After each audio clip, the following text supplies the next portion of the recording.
Pero ako sa buong pwede ng directly kami sa kanila. At ito lang natin, kasi minsan ang residente na hindi tayo makapag-renalding sa kanila eh.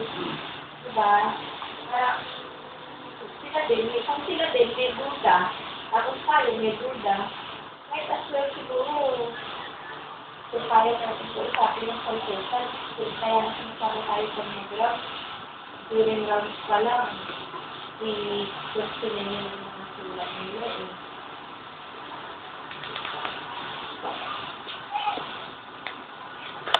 Ito, tapos na nakikita ko na,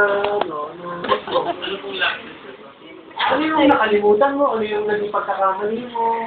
Naging pagkakamali ko doon. Medyo, At Christian, gusto sinuntakit Oo, ko may yung sasabihin sa akin toxic ha, hindi ko yan yun. So, dala mo ba yung card mo? Navigation card. Dala mo yung navigation card niya.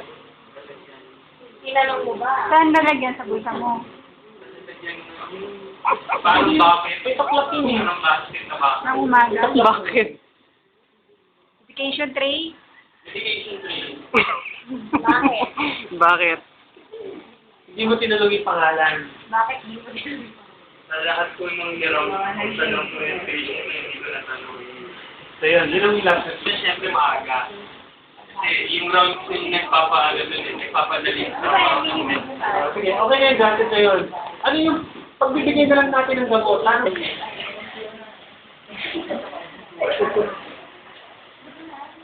So, ano pa rin,